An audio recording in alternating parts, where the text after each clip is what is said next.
Comecei minha carreira como desenvolvedor de software, engenheiro de software, trabalhando com codificação de sistemas para várias empresas, vários clientes, desde do meu primeiro estágio. Desde então, sempre percorri uma carreira bastante técnica e ao longo da minha carreira eu fui migrando um pouco para a carreira de gestão. Hoje em dia eu sou o diretor de operações, conhecido como CEO da Ericsson Inovação. A Ericsson Inovação é uma empresa do grupo Ericsson e Open Labs, focada em sistemas de missão crítica e inovação.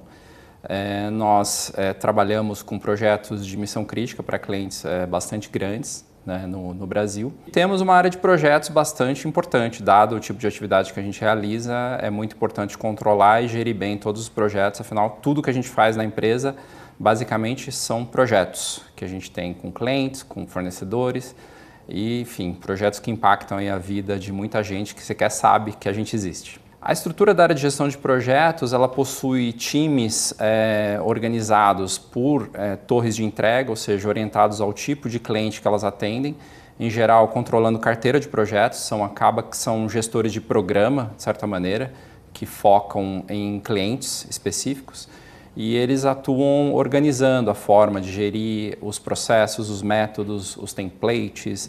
Toda a governança de projetos é definida e organizada por essa estrutura de projetos que existe dentro da organização. Os principais desafios, eles não mudaram desde a década de 60 até hoje, eles continuam os mesmos, que é entender o que o cliente precisa, compreender o escopo exato daquilo que foi solicitado e, principalmente, organizar uma boa equipe e fazer uma boa liderança para que aquele projeto aconteça no prazo, custo e escopo contratados, Então, acho que esses desafios, eles continuam os mesmos.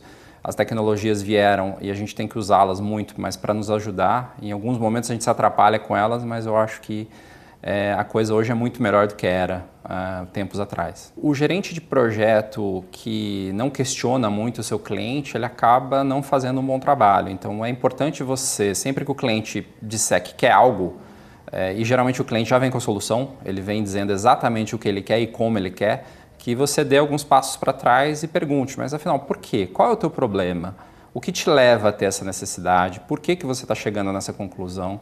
É muito comum o cliente já aparecer para o gerente do projeto dizendo, olha, eu preciso que você faça desse jeito. E alguns gerentes de projeto acabam simplesmente cedendo essa pressão e iniciando o projeto dessa maneira. E no final, geralmente o que há é frustração, porque ele nunca entendeu por que o cliente precisava daquilo. Então, exemplos na minha área, particularmente, o cliente vem dizendo, eu preciso de uma tela de um sistema que faça isso. A hora que você entende o que o cliente queria, na verdade, você percebe que dava para resolver o problema dele de uma maneira bem mais simples, ajustando uma tela já existente ou fazendo uma pequena modificação, sendo até mais barato e mais efetivo. Então, é importante você dar vários passos atrás para entender a motivação, por que o teu cliente quer aquilo, o que o levou a pedir, qual é o problema por detrás daquele escopo que ele está te apresentando. Isso é muito importante, porque senão você vai ser guiado por uma falsa premissa e o resultado lá no final acaba sendo frustração de todos, estouro de prazo, estouro de custo e não cumprimento do escopo.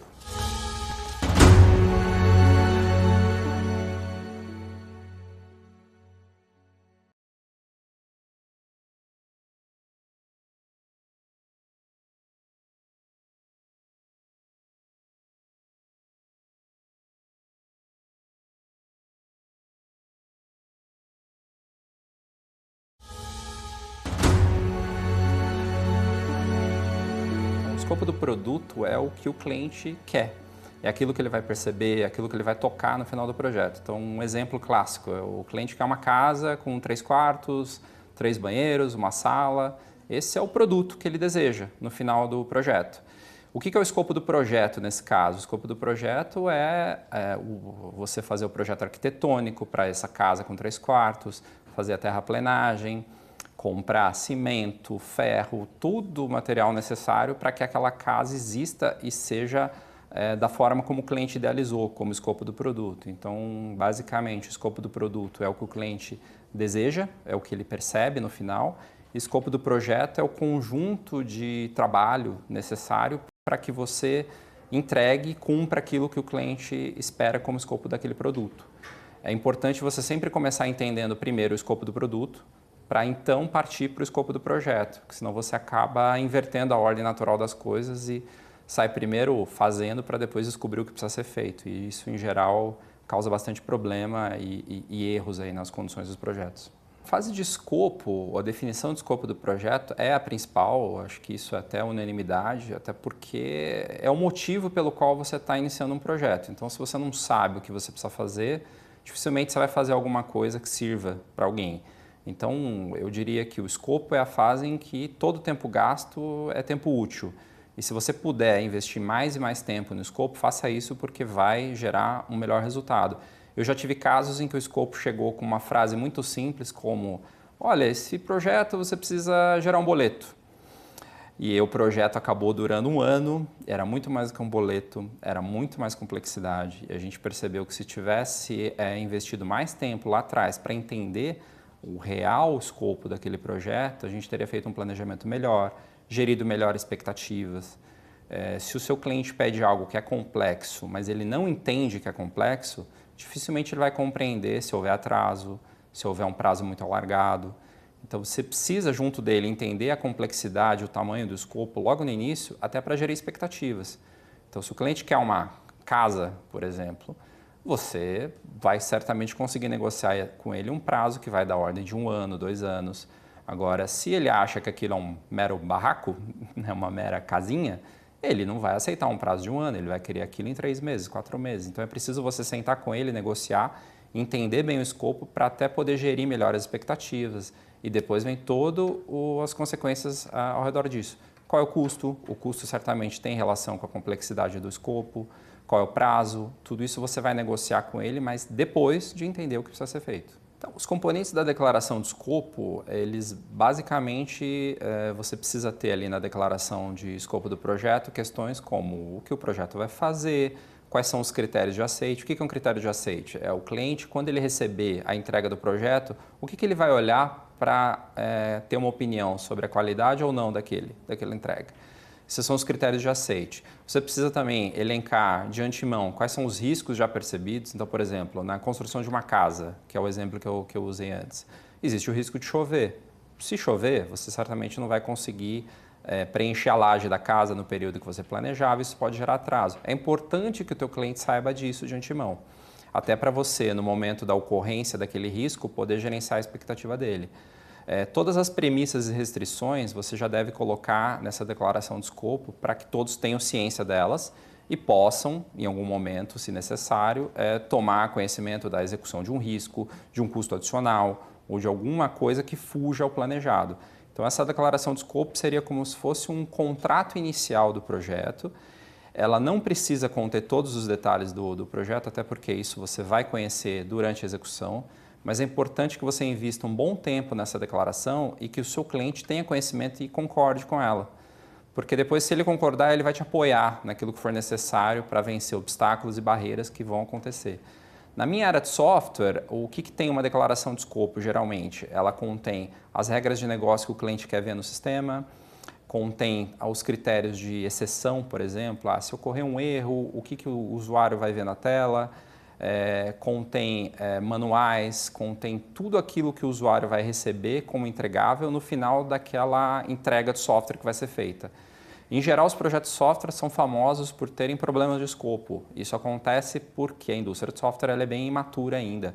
Comparado com a indústria de construção civil, são indústrias com tempos de maturidade bem diferentes. Software tem mais ou menos 50 anos de indústria, em construção civil já vem desde as pirâmides. Então, você acaba tendo diferenças, tá? Então, é normal você ter problemas de escopo mais fortes no projeto de software, porque o usuário não compreende a tecnologia, o usuário não compreende as capacidades. E um dos maiores erros é você seguir apenas o que o usuário fala e não fazer um conjunto grande de questões para ele. Então, a melhor forma de você gerir bem um projeto de software é ter um escopo muito, muito bem delimitado e investir muito tempo nisso. O EAP, que é a estrutura analítica de projeto, em inglês conhecido como WBS, é uma estrutura hierárquica em que você organiza o projeto a partir de um nó raiz e vai descendo para os nós filhos, desenhando como é que vai ser o seu projeto no que a gente chama de estrutura top-down, ou seja, de cima a baixo.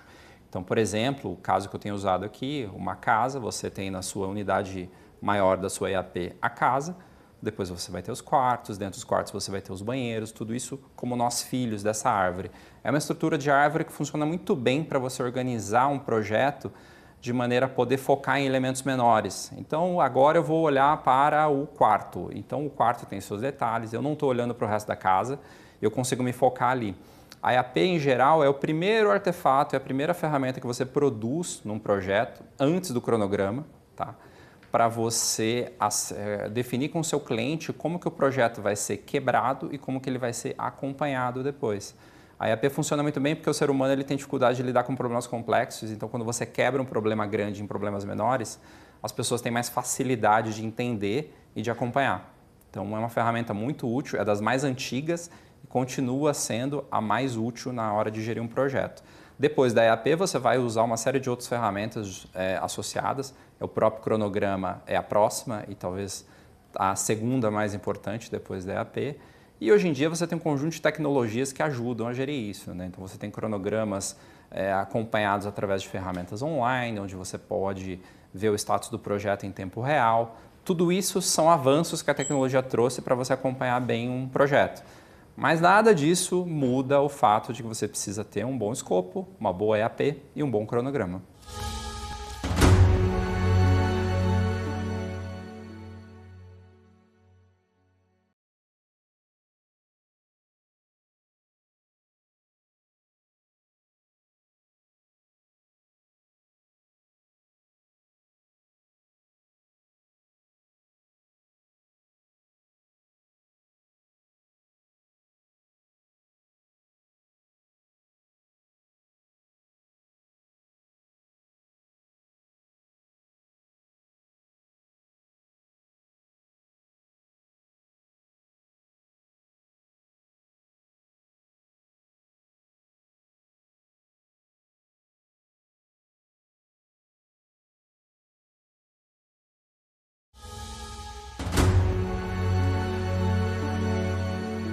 Quando você vai fazer um projeto, raramente você não precisa de outras áreas da empresa, né? Então, uma empresa complexa, você certamente vai precisar envolver pessoas de inúmeras áreas, com conhecimentos diferentes, até para compor um bom time do projeto.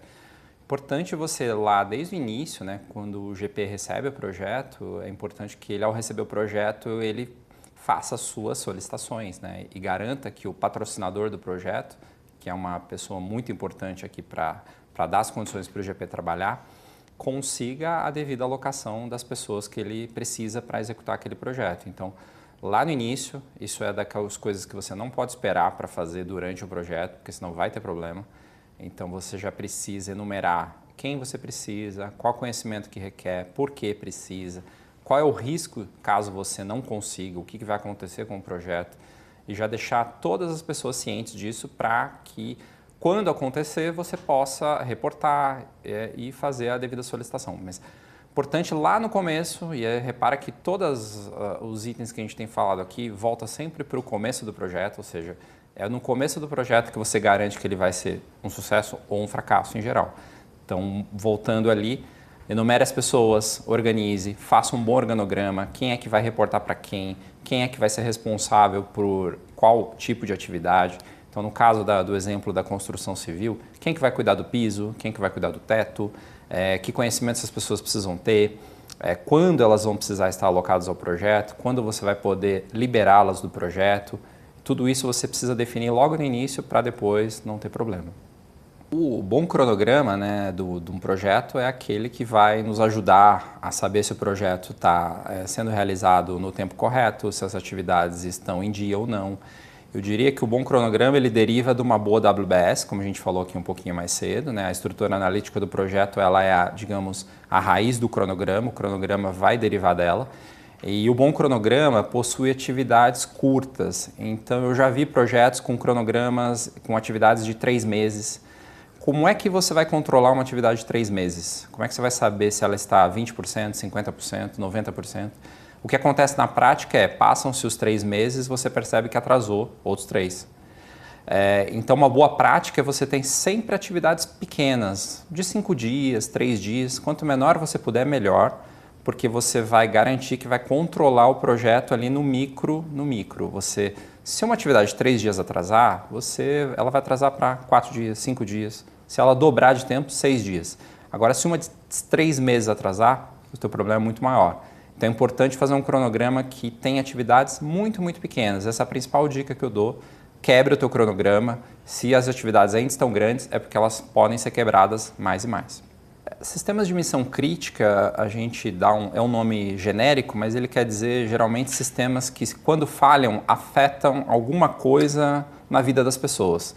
Então, por exemplo, ou afeta o sistema de missão crítica de um avião, o que ele afeta é muito claro. O sistema de missão crítica de telecom, ele pode deixar as pessoas sem falar no telefone, sem navegar na internet. Esse tipo de sistema de missão crítica requer o quê? Que em cada projeto que a gente vai fazer, a gestão de riscos seja, digamos, mais cuidadosa do que o normal. Então você precisa listar todos os riscos, a exaustão, entender quais são os possíveis impactos caso aquele risco aconteça, que ele vai causar. Ter planos de mitigação, ter planos de volta, eventualmente você vai fazer uma intervenção num sistema, se aquilo acontecer de uma maneira inesperada, você precisa voltar atrás. Você tem que ter todos os planos.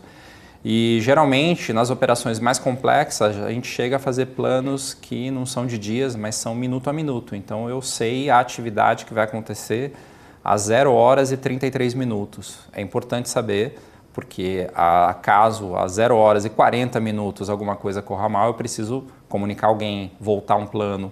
Tudo isso num sistema de missão crítica é bastante comum. Então eu diria que a principal diferença é a seriedade com que você faz a gestão de riscos do projeto. É muito mais profundo. A forma mais clássica de você fazer a gestão de riscos é você conhecer o escopo da entrega. Então, o gerente do projeto que por acaso não conheça da atividade por trás do projeto que ele está entregando, precisa ser bem assessorado. Então, como é que você vai listar os riscos de um projeto se você não conhece da atividade? Então, o exemplo que eu dei aqui. Quem é que na construção de uma casa sabe que se chover não vai ser possível encher a laje? Em geral não é a pessoa que está comprando a casa, em geral é o empreiteiro, ou é o arquiteto, ou é o engenheiro, ou seja, são pessoas que têm conhecimento do produto que está sendo construído. Então é importante que o gerente do projeto, caso ele não tenha esse conhecimento, ele se cerque de pessoas que tenham esse know-how e faça boas perguntas. O trabalho dele vai ser fazer boas perguntas, do tipo, e se isso falhar? E se aquilo não der certo? O que acontece? E as pessoas com conhecimento, em geral, acham que tudo é tão óbvio que elas até não falam. Porque é óbvio que se chover, a laje não vai ser enchida. Mas para alguém que não é do ramo, isso não é lógico. Então o gerente do projeto, ele precisa fazer o quê? Boas questões. Quando ele não tem o conhecimento total da engenharia por detrás do projeto, o trabalho dele é essencialmente fazer questões, fazer perguntas que tirem a equipe da zona de conforto e façam que ela traga para ele todos esses riscos e ele possa, enfim, fazer um bom gerenciamento disso.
área de gestão de projetos e todas as áreas em geral, elas sofrem muito com a constante evolução das ferramentas, tecnologias, processos, e eu acho que a gente tem que absorver toda essa novidade para ajudar, né, no bom gerenciamento de projetos. Então, o que você vê muito de tendência agora são projetos na área de software principalmente, mas estende-se a outras áreas, metodologias ágeis de desenvolvimento, Lean, que é métodos assim, derivados ali da uma invenção da Toyota da década de 80, uso de Kanban para você acompanhar visualmente a situação de um projeto, como é que estão as atividades. Até Design Thinking tem sido usado para você fazer um bom desenho de escopo, então Design Thinking ajuda numa certa dinâmica diferente a você fazer aquelas boas questões para o teu cliente, para você capturar bem o escopo que ele precisa e qual que é o projeto ideal para atender o problema dele. Então, todas essas técnicas têm apoiado muito o gerente de projeto para ele ou detalhar melhor o escopo ou executar melhor o projeto, com menos custo, com mais produtividade, até com mais alegria do time, né? Porque produtividade, ela vem também de ter um time feliz e contente de trabalhar naquele projeto. O que eu vejo com alguma preocupação é o pessoal usar esses métodos novos como uma maneira de achar que não precisa fazer o que é básico do projeto, que é entender o escopo, fazer um bom plano, fazer um bom acompanhamento. Então, existe essa tentação com os métodos mais novos, por exemplo, o método ágil, de você achar que não precisa ter escopo, que senta todo mundo numa sala, define o escopo do dia ou da semana, executa e está tudo bem. Só que não tá, porque você continua tendo um cliente que quer saber o que vai receber, que tem um orçamento limitado, o dinheiro não é ilimitado, que precisa de um prazo para lançar um produto, muitas vezes ele tem uma campanha publicitária para lançar aquele produto, então você precisa controlar bem o projeto, mesmo que você utilize técnicas mais modernas e que eu acho que tem tudo a ver com essa nova geração de pessoas que agora entram no mercado para gerir e para trabalhar em projetos. Só ter cuidado de não esquecer do básico. O básico ele não mudou, continua sendo saber o escopo, entender o que o cliente precisa e gerir essa expectativa. O pessoal que vai ingressar no mercado de trabalho, ele chega carregado de muita teoria, o que é normal, é do processo de formação acadêmica. E, em geral, eles se frustram um pouco com a prática. Eles percebem que aquilo que eles viram na universidade não acontece. Eles percebem que as coisas não são tão bem organizadas como diziam que era necessário se fazer. Eu diria para essa galera ter calma, entender que o mundo não vai mudar do dia para a noite, não é porque eles discordam disso que o mundo vai ser diferente. Eles precisam também se adaptar, porque o mercado ele é naturalmente diferente da academia. Você vai chegar com um monte de expectativa, um monte de conhecimento, vai perceber que colocá-los em prática não é assim tão fácil. E, em geral, não é assim tão fácil porque a brincadeira, né, de que a teoria e a prática são muito diferentes, ela é real. No mundo real são pessoas. Você, num projeto, precisa movimentar pessoas, precisa estimular pessoas, precisa negociar com pessoas. E tudo isso não é ensinado e não dá para ser ensinado muito profundamente na universidade. Você precisa viver isso. E essa vivência é que vai te trazer uma carga de experiência que vai te permitir, no futuro, fazer cada vez melhores projetos. Então, eu diria para quem sair da universidade, não sofrer com a diferença que ele vai encontrar no mundo real do mundo prático para o mundo da teoria. Não sofra com isso, viva isso. Entregue-se, entenda, ouça feedback, ouça comentários negativos ou positivos, peça por isso, garanta que as pessoas digam o que não está bem, que é importante você saber. Não sofra com os comentários negativos, porque eles servem para te ajudar a melhorar. E, enfim, entenda que o mundo é diferente daquilo que você aprendeu na faculdade, mas nem por isso ele é pior, ele pode até ser melhor. Tá? Então, minha dica é reduza a ansiedade e encare. Lembro, no começo da carreira, a gente sai todo louco para executar o projeto do jeito que a gente aprendeu. Eu vou fazer a EAP perfeita, eu vou fazer o cronograma perfeito. E aí a gente, quando começa a executar, puxa, aquele cara que está ali com aquele trabalho para fazer, o cara não está motivado. Aí você, ali mais jovem, como assim não está motivado? Ele tem que fazer o trabalho, ele precisa entregar no prazo que ele combinou comigo, mas o cara não entrega, o outro também não. Aí você percebe que os dois não vão trabalhar bem contigo e aí você começa a entrar em questões que envolvem liderança. Então, o gerente de projeto, ele não necessariamente vai ser um líder, mas ele vai ser um gerente de projeto muito melhor se ele conseguir ser um líder. Só que liderança não é algo que nasce muito rápido. As pessoas, elas geralmente desenvolvem essa capacidade, essa competência ao longo do tempo. E você lá no começo não se dá conta disso e acaba querendo forçar o mundo a ser do jeito que você gostaria que ele fosse. E aí você percebe que você não pode fazer isso. É preciso negociar, é preciso ter calma, é preciso colaborar com os outros para que eles colaborem com você também. Os soft skills, né, de gerenciamento de projetos, eles não são diferentes dos soft skills para gestão de pessoas no geral. Você, quando sai da universidade, geralmente está carregado de muita teoria, mas essa parte toda de gestão é algo ainda bastante distante. Algumas pessoas vão alcançar posições de gestão ao longo da carreira, algumas não querem, e isso é legítimo. Mas você precisa de um mínimo de soft skills para sobreviver no mundo corporativo. Você precisa saber negociar. Você precisa saber conversar com as pessoas, criar empatia com elas, entender o problema delas, conseguir gerenciar as expectativas delas, para que você consiga pelo menos entregar um bom projeto. Então, se você quer fazer um projeto que envolve muitas pessoas na sua organização, você tem que ter algum tipo de liderança. Você precisa negociar, você precisa motivar esse time, você precisa engajar as pessoas. Senão elas não vão trabalhar por você e você, como gerente de projeto, não vai conseguir fazer uma boa entrega. Eu diria para o gerente de projeto recém-graduado, para ele observar bons gerentes de projeto que ele olha ao seu redor e tentar observar esses skills, esses soft skills. Você vai reparar que a pessoa que melhor entrega, em geral, é uma pessoa que é bem vista na organização, tem penetração por várias áreas, consegue falar com várias pessoas diferentes, é ouvida. Então, é uma pessoa que desenvolveu essa teia de relacionamento e essa teia acaba sendo útil para ela na hora de entregar os projetos. Então, invista em relacionamento, invista naquilo que você pode achar que é improdutivo no primeiro momento, mas que vai gerar resultado. Almoce com o seu cliente, converse com as pessoas. Se você fizer isso, você geralmente vai ter mais facilidade de entregar o projeto e satisfazer todos os envolvidos.